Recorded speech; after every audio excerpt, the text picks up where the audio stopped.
Along the crowded coast of Southern California, life revolves around the ever-present sun and the ever-changing sea. But even those who can master the mighty Pacific surf have little sense of the other world that lies beyond the shining wave.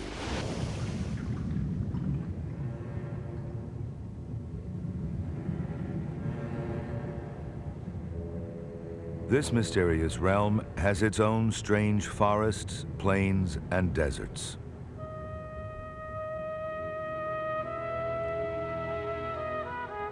And the amazing variety of life here is ruled not only by heat and cold, darkness and light, but by tides, currents, and storms. These govern the seasons in the sea.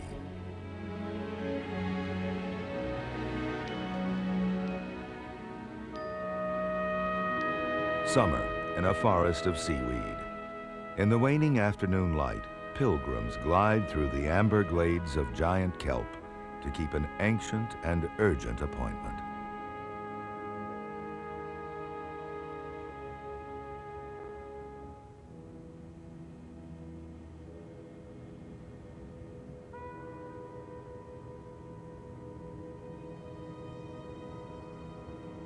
At twilight, hundreds of bat rays rise from their daytime slumber.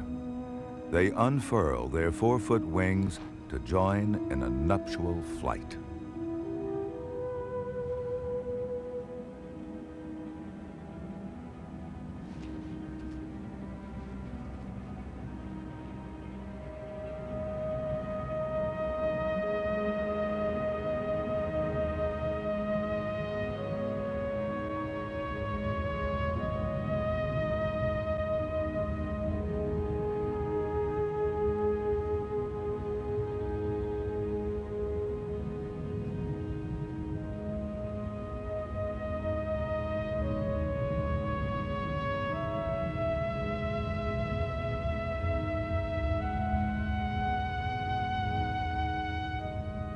No one knows how far they travel to take part in this trance-like courtship.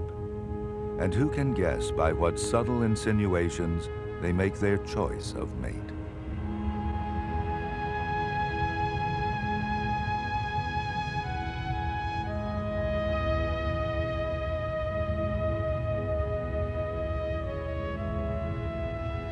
Somehow, the choice is made, and the courting pair peels off from the swirling dance.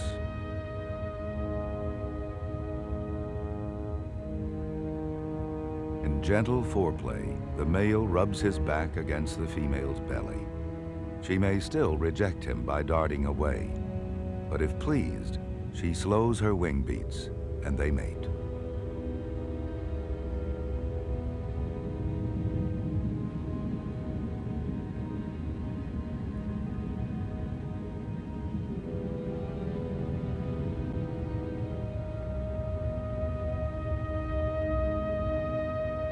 For 2 weeks, they join in these nightly moonlit flights. And then, as mysteriously as they arrived, each bat ray leaves alone.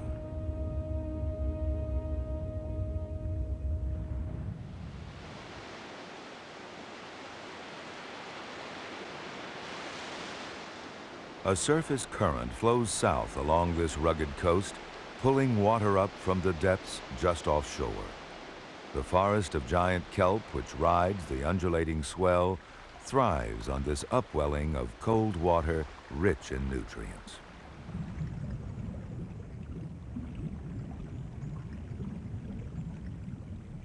The floating canopy is a powerhouse, harnessing sunlight to nourish this dense undersea forest.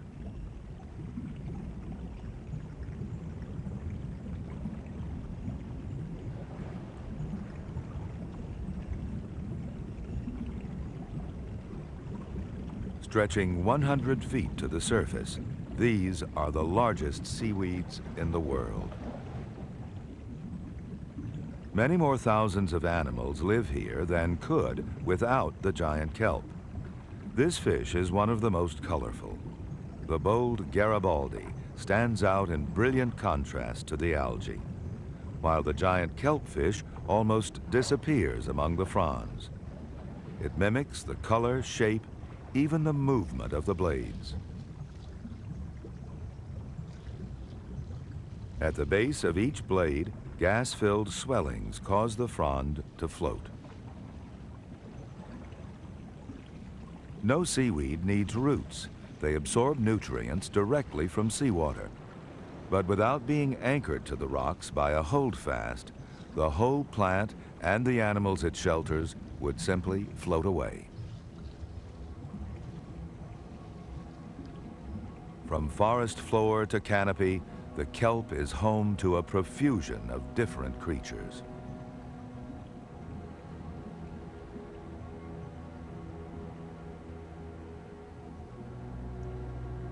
Like a forest out of fable, it hides many mysteries.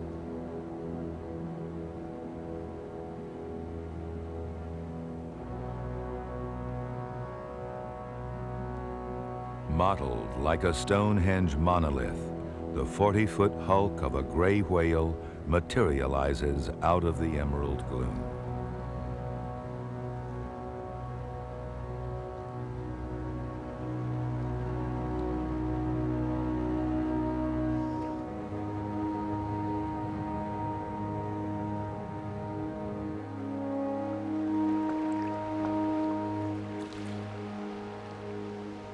It is midway on the longest migration of any mammal, 5,000 miles from the Bering Strait to its breeding grounds in the lagoons of Baja California. It was always thought that gray whales fasted while migrating, but this one scoops up a great mouthful of kelp, perhaps to snack on the shellfish that cling to the weed.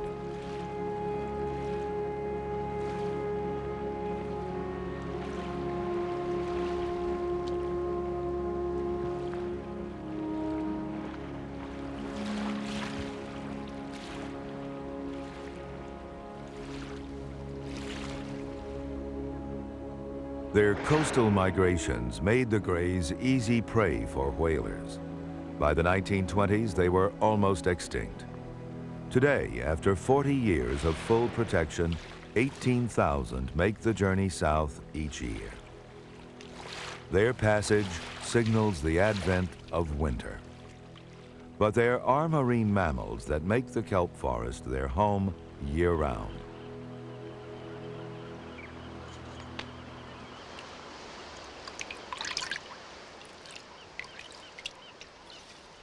Southern sea otters once ranged all along the Pacific coast, but cursed with luxurious fur coveted by human beings, they, like the whales, were almost annihilated.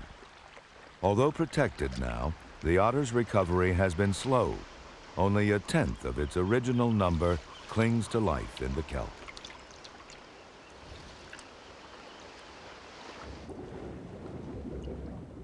The otter rolls in the trailing fronds, tucking itself into the ultimate waterbed. Now it can rest securely, without fear of being swept into the pounding surf.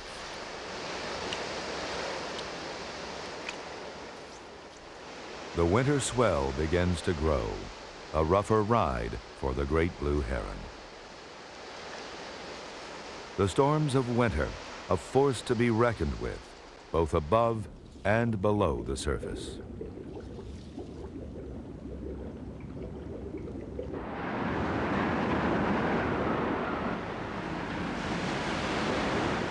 Driven by the wind over the wide Pacific, the swell builds. Even 100 feet below, the surge is felt, violently stirring oxygen and nutrients into a fertile brew.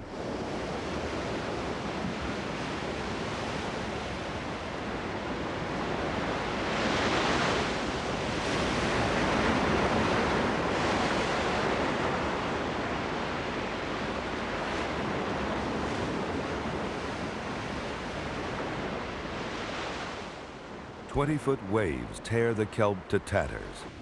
Kelp shreds are a vital food source, both here and in the ocean depths, where much of it will settle.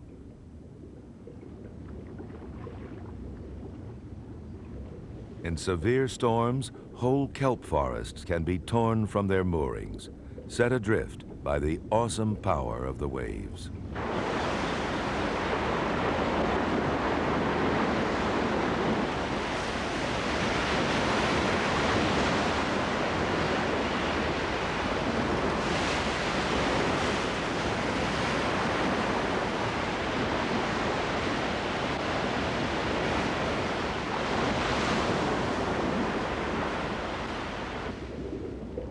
Even in its rage, the surf remains a playground.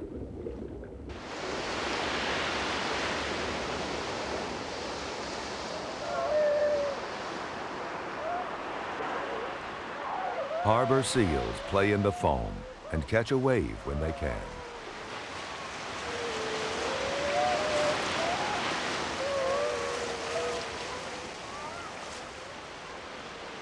As the surf spends its fury, they dry their coats in the last rays of the winter sun.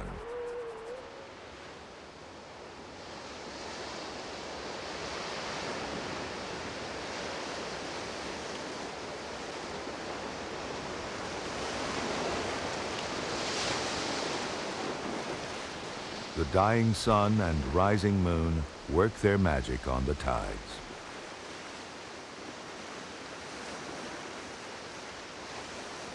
The midwinter moon casts a spell, conjuring a ghostly invasion from the open sea.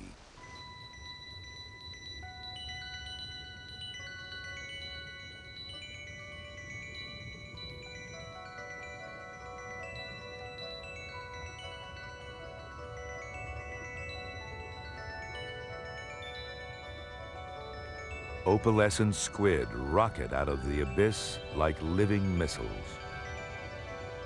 Their multitude darkens the moon, shadowing the sandy plain just outside the kelp forest.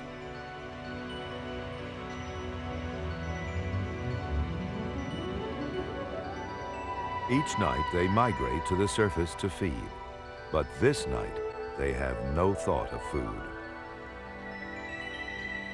They have come here to breed.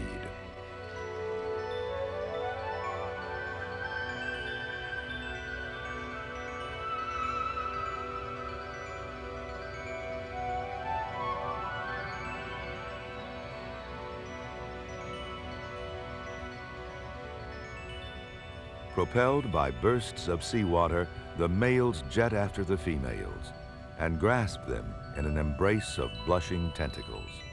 The color dissuades her other suitors. The male then uses a special arm to deposit his sperm beneath the female's mantle.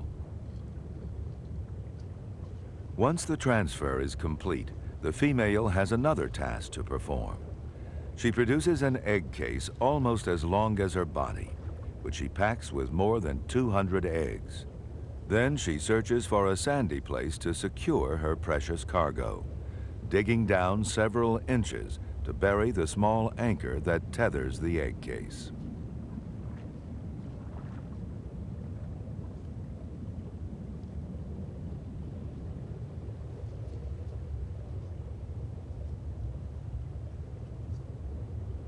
Latecomers attach their egg cases to other clusters, creating fantastic bouquets of new life.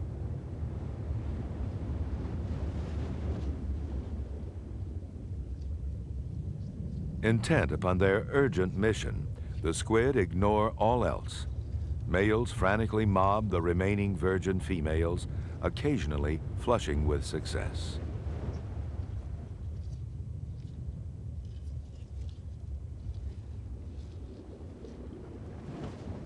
Death stalks the frenzied swarm.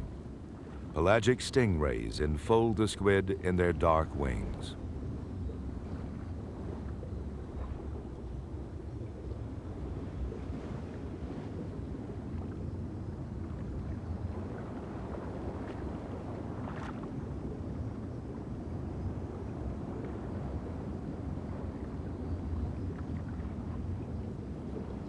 They have followed the school from the open ocean to gorge on the distracted squid.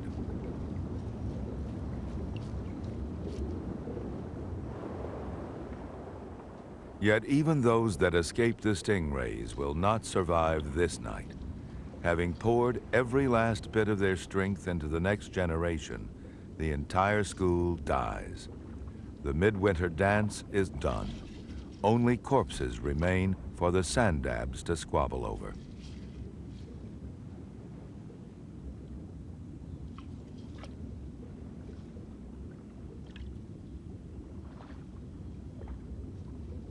Decorator crabs and even anemones share in the feast.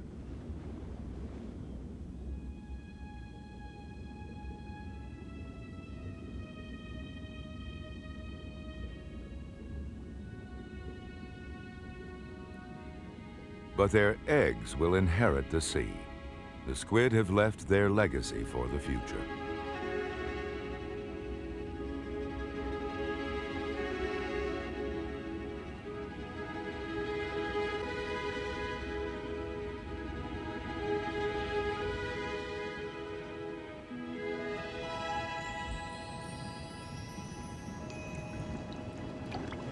The steady rhythm of sun, moon, and earth brings spring to these waters, awakening desire in the California sea lions. These adolescents aren't old enough to actually produce young, but they enjoy this tender encounter, rocking gently in the ocean's embrace.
Sea lions are so playful, it's hard to tell whether they do things for pleasure or for more practical reasons.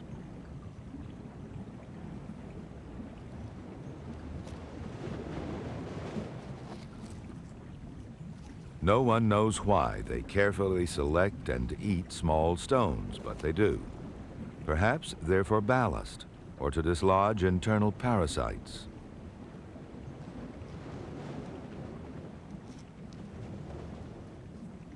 Or perhaps they simply enjoy the taste.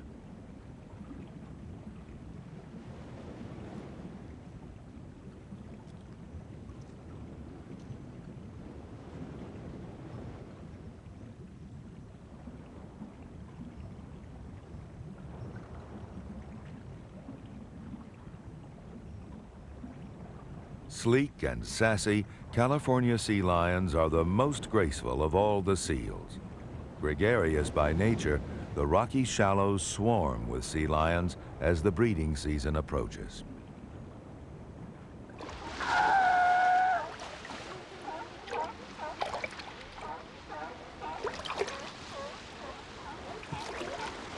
By early June, the adults have gathered at the rookeries.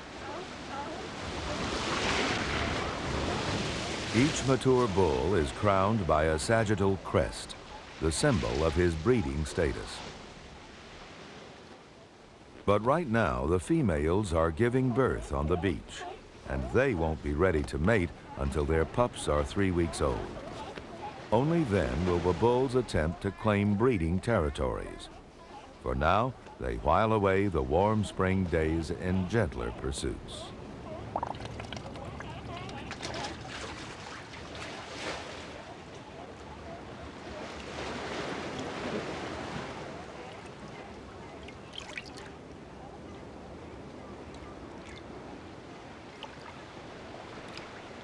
Just offshore from the sea lion nursery, sea otters warm themselves on the kelp forest canopy.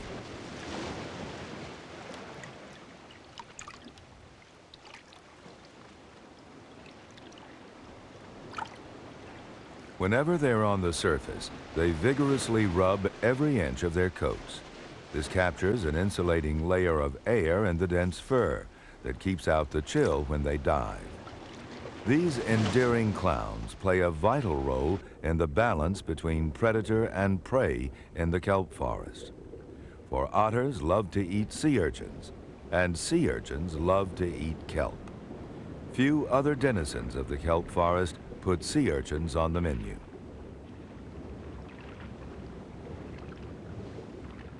This gentle 6-foot ogre is a wolf eel with a face worthy of its prickly prey.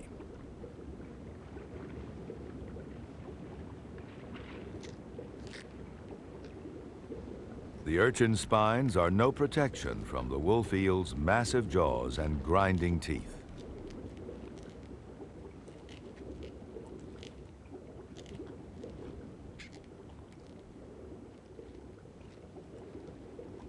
Unfortunately, there are too few wolf eels to keep the urchins in check.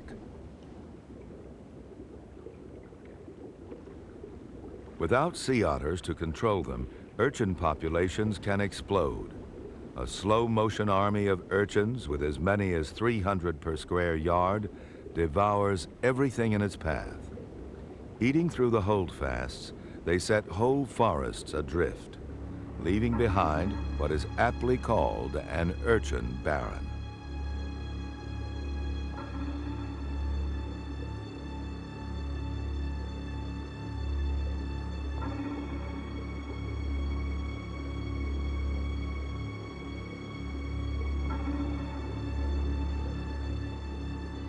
Once the urchins have eaten their way through a grove of kelp, they've no choice but to move on, setting off across the sand flats in search of greener pastures. It's a dangerous crossing.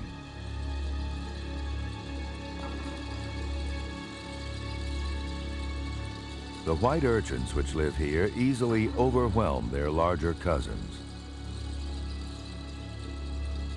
Condense the work of several hours into a few seconds, and this apparently peaceful gathering is revealed as an attack, violent and deadly.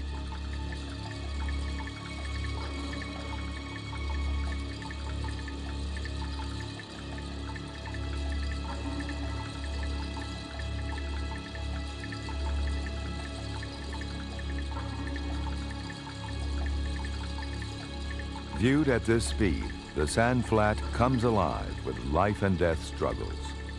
Bat stars also hunt down the migrating urchins. They turn the urchin over with their powerful tube feet to reach its unprotected parts beneath. Then they insert their stomachs into the urchin's mouth and digest it from the inside out. A swarm of white urchins cleans up the scraps.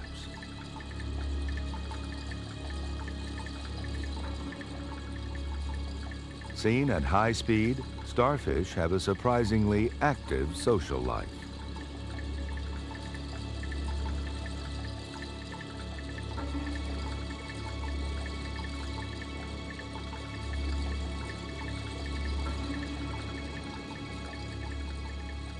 In our normal time frame, however, life on the sand plain seems to grind to a halt.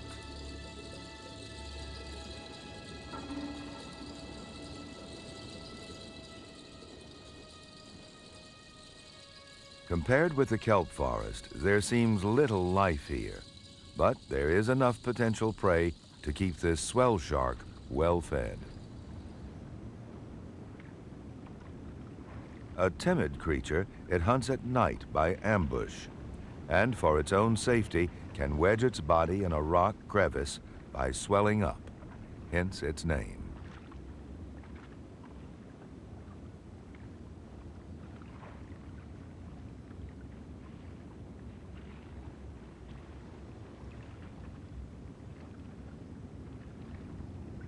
The swell shark is doubly equipped to hunt in darkness. Not only can it sense the weak electric impulses produced by the muscles of its prey, but its eyes are sensitive to the faintest glimmer of light.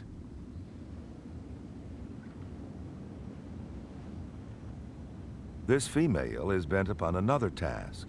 She lays an egg, one of the few she will produce this year. It's safe inside a leathery capsule disguised as a piece of kelp. She abandons her offspring to its fate, but it will have 10 months to grow before it must take its chances on the reef. Until then, it will be safe in its mermaid's purse.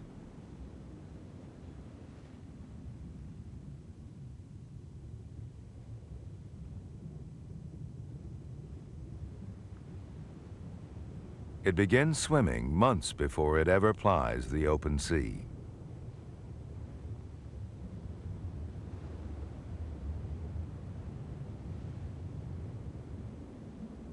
Almost a year later, having outgrown the safety of its home, the young shark secretes an enzyme dissolving the seal of the egg case.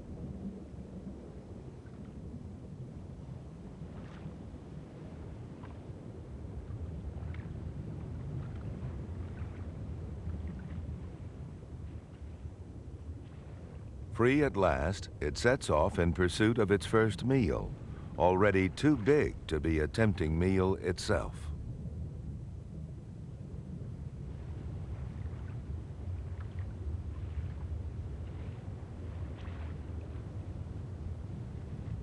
A different bit of kelp debris turns out to be yet another magic purse, with its own tiny genie about to emerge.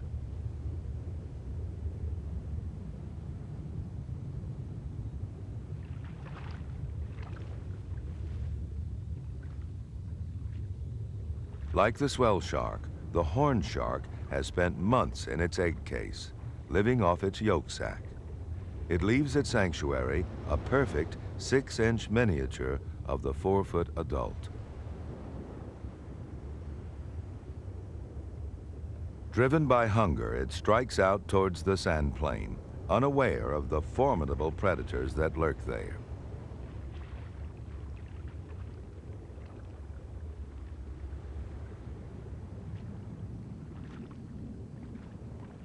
Luckily, it packs a secret weapon. With a gulp, the horn shark is inhaled.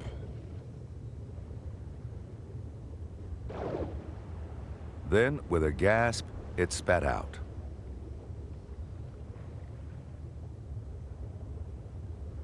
Miraculously, it is whole and unharmed. True to its name, the horn shark is armed with a spine at the base of its dorsal fin, a painful surprise when rammed into the tender roof of its attacker's mouth. Its hiding place exposed, the ray-like angel shark glides off like a sinister flying carpet.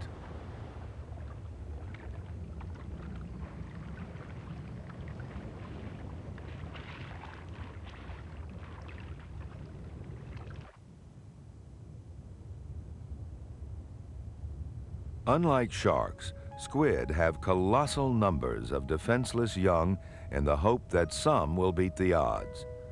Only a tiny fraction of these minute hatchlings will survive the next year and return to breed.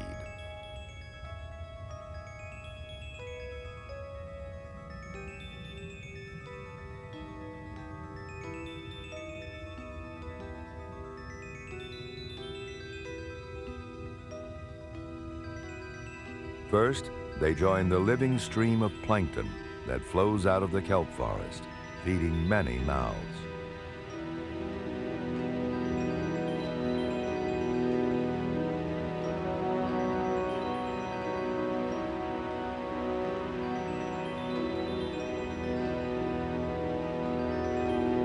Like a specter out of nightmare, the basking shark sweeps through the plankton. The gaping maw of this 30-foot monster could easily engulf a human being, but his prey is microscopic. His gills, expanded into a giant sieve, rake plankton from the living meadows of the sea.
Small schools of these harmless giants follow the plankton-rich currents. But sometimes, the currents kidnap even stranger animals of the open sea.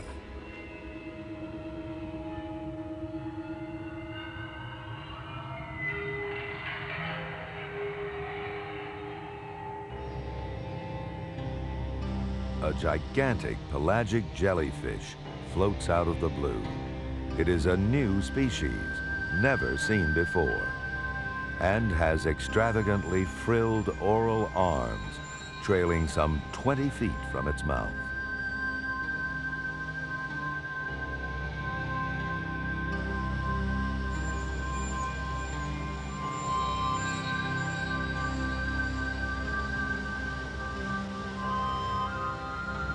An entire squadron of these inner spaceships has been carried off course.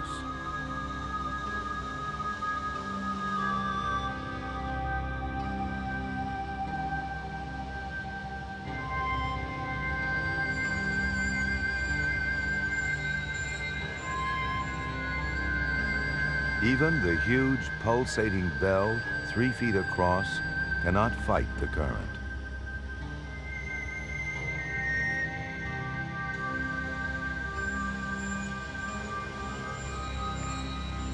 Sadly, shipwreck is inevitable for these magnificent vessels and for the host of passengers sailing with them. The jellyfish's fringe of stinging cells protects this young, slender crab, which feeds on plankton caught in the mucus coating.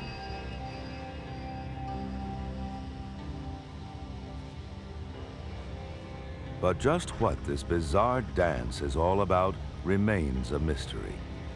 Is the crab enjoying a significant partnership, or is it just an accidental tourist caught up in the impending disaster?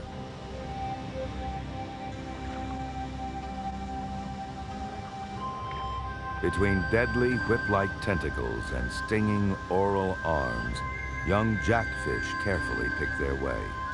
They are not immune to the jellyfish's venom, but the protection that it offers repays them for the occasional twinge.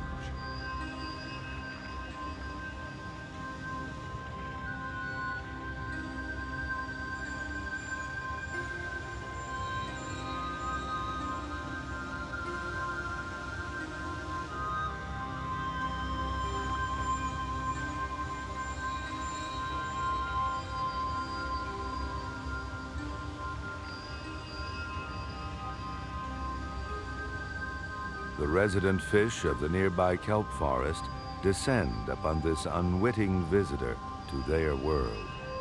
They nibble on the oral arms, despite their lining of stinging cells.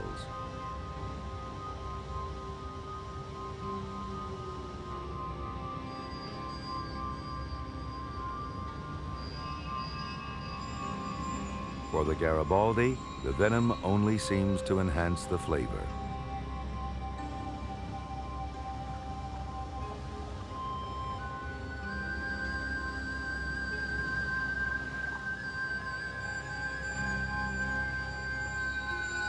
Although these Garibaldi may never meet this type of jellyfish again, they swim daily among its relatives.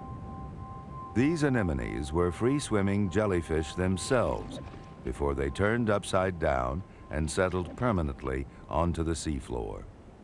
Their bodies are encased in a protective tube, leaving only their tentacles exposed, richly armed with stinging cells. Like a living minefield, they wait for the current to sweep plankton within their grasp.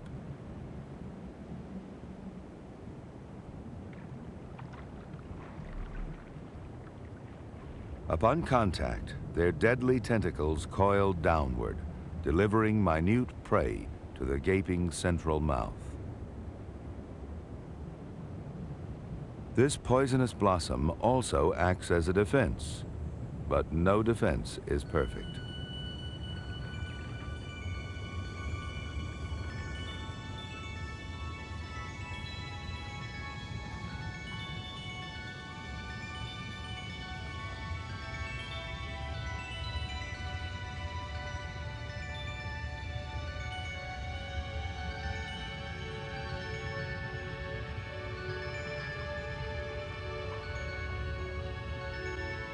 The rainbow nudibranch drops in for a meal. It's a sea slug with a taste for tube anemones. It creeps up the anemone's protective tube, arching up and over to grip the slippery tentacles with its vice-like mouth.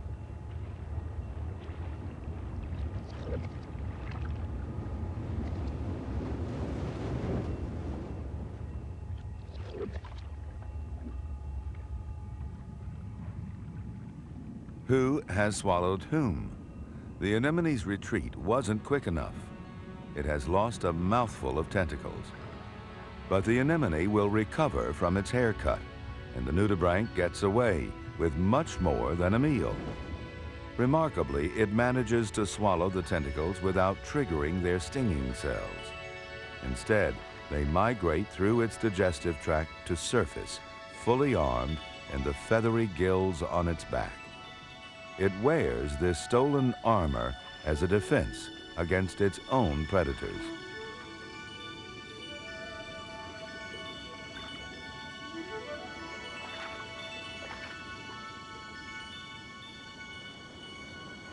Nudibranchs advertise their second-hand stinging power with vibrant colors, so they have few enemies.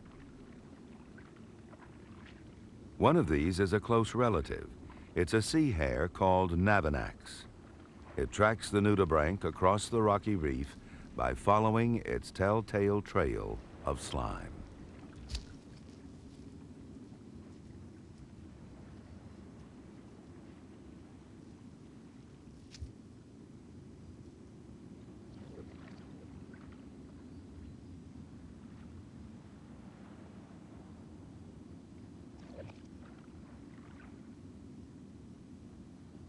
Inside Navanax's swollen gut, the anemone's stinging cells will finally be digested. Another killer of the reef emerges from its sea cave.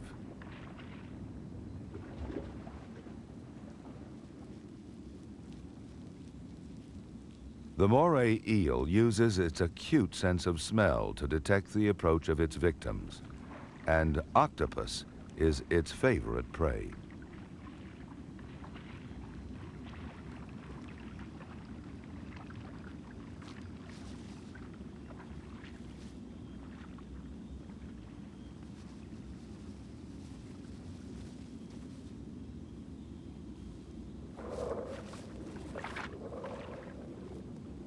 Six feet of swirling eel ties a vicious knot and rips off one of the octopus's arms.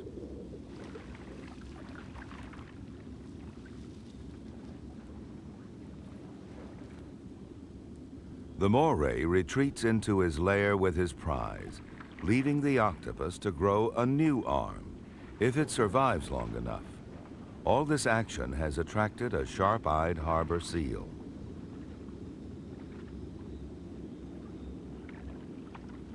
The octopus falls back on its best defense, transforming its color and texture to match the rock. But the seal isn't so easily fooled.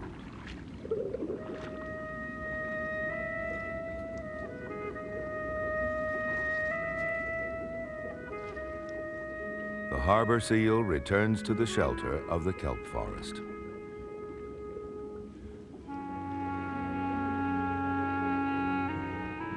These warm, still days of summer, coastal waters have the clarity of crystal.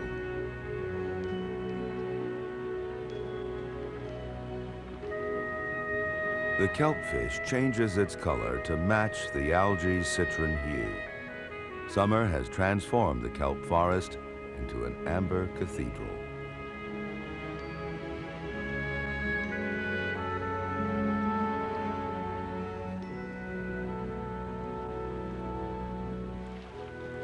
You can almost see giant kelp grow. The fastest growing plant on Earth, it adds as much as 2 feet a day. Each frond rises 100 feet with another 100 feet floating on the surface. The harbor seal rocks in its cool day bed, buoyed up by the tangle of great golden loops. The kelp forest may be the most productive ecosystem in the world, and it spreads its wealth widely, feeding creatures that never see its sun-kissed glades. It is a tremendous fish nursery, a fact which the harbor seal appreciates.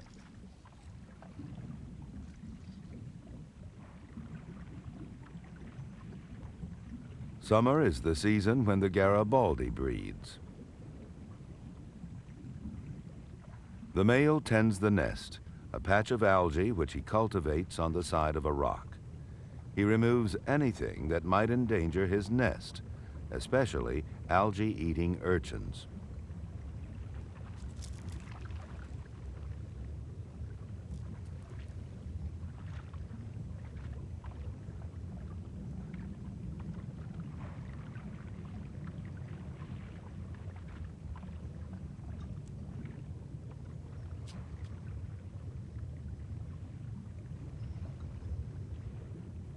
A diligent gardener, his vigilance against the urchins is tireless.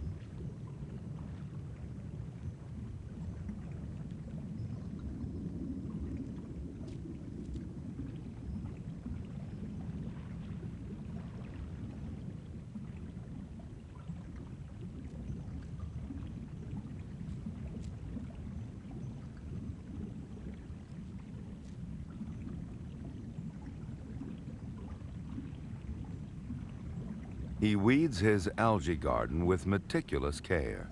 By removing every kind except the one he prefers, his nest becomes a dense mat of red algae. Once it's ready, he displays above the nest to attract the attention of a passing female.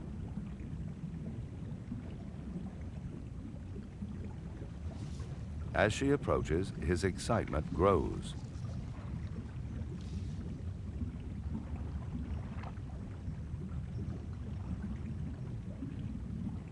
The female may enter as many as 16 nests before she finally finds one that meets her standards. She prefers large nests that already contain eggs, like this one.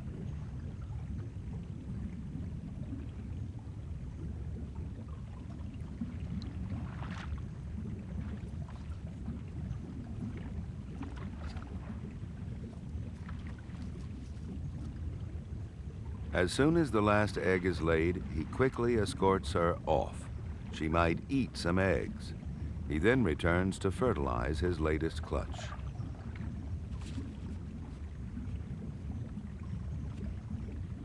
They will take a few weeks to hatch.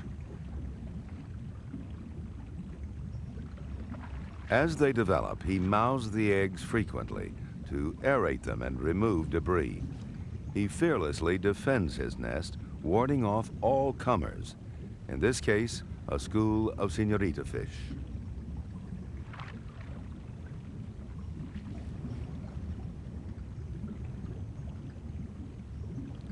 The cabezon is another father who guards his brood with great vigilance. He perches over his dark green egg mass to keep a close lookout for danger.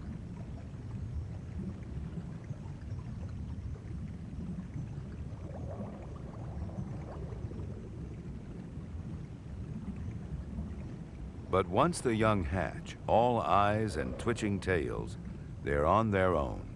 Most will survive for only a few days.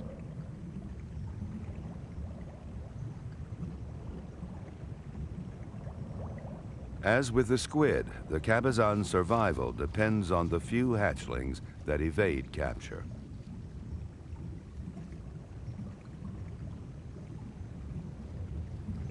The rest feed other mouths in these fish-rich waters.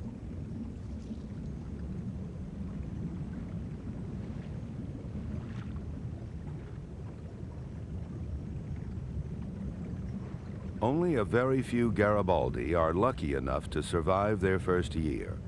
These spotted yearlings hide within a forest of sea urchin spines, a refuge from the schools of jack mackerel that stream through the kelp.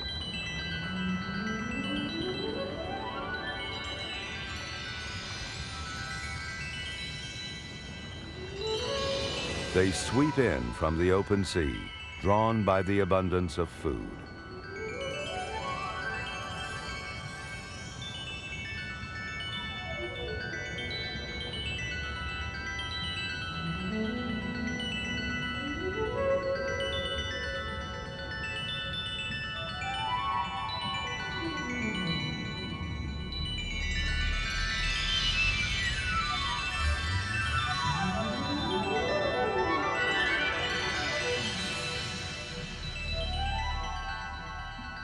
The foundation of all this life is the giant kelp. As it breaks down, it feeds the plankton. On this near invisible drift of life feed clouds of shrimp-like krill, themselves food for creatures great and small.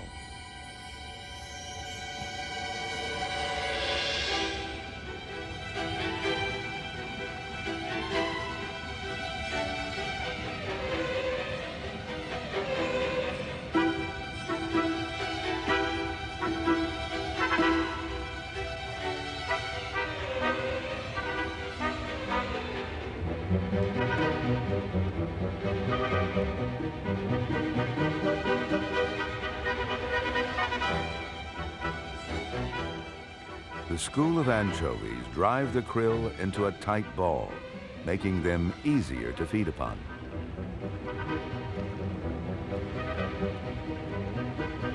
But in the sea, predator can all too quickly become prey.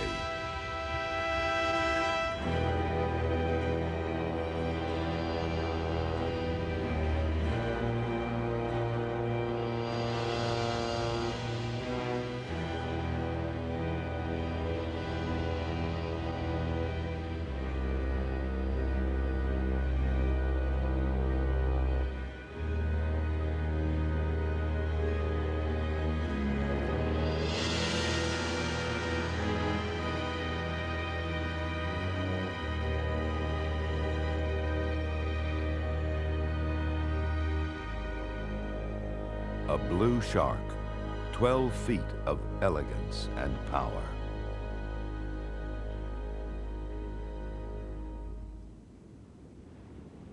Now it's the anchovies' turn to be rounded up. The school shrinks from the patrolling blues like a single organism, each individual darting for safety at the center of the whirling mass.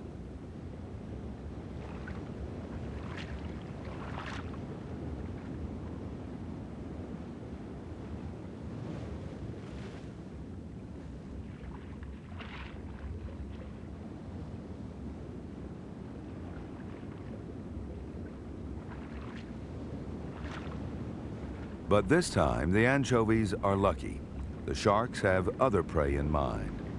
Krill have been found in the bellies of blue sharks before, but until now, it was a mystery how they could feed on such tiny animals.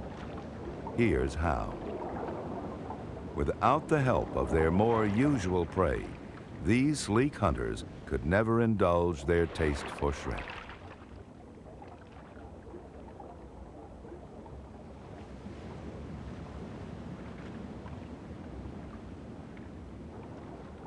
It's a strange liaison between anchovy, shark, and krill.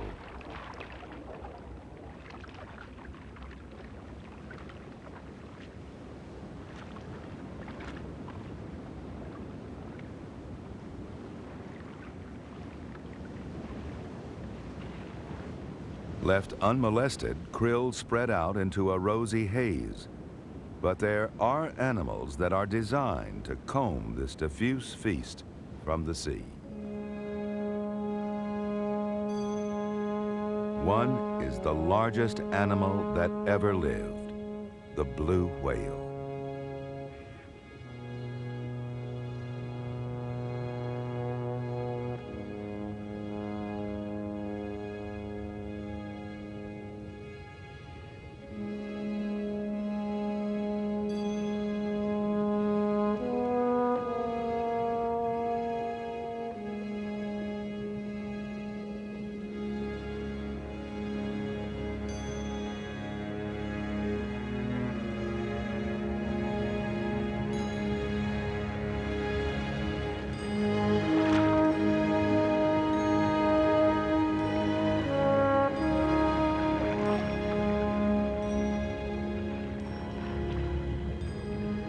times the size of the largest dinosaur, 100 feet long and weighing 300,000 pounds, the blue whale is an animal of staggering proportions. It exists only on krill. With a sideways lunge, it opens its colossal mouth. Its pleated throat balloons out, swelling to the size of a large living room and engulfing an entire school of krill.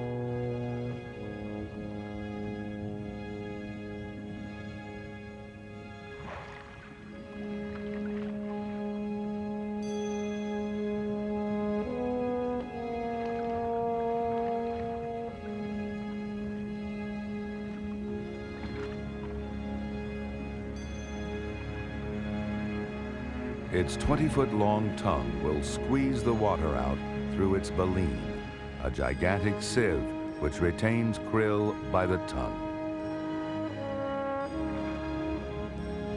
Brought to the edge of extinction by whaling, there are only a few thousand of these titans left.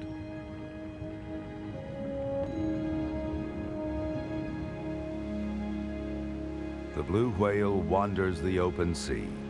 But like all ocean creatures, its fate is tied to the health and fertility of our coasts.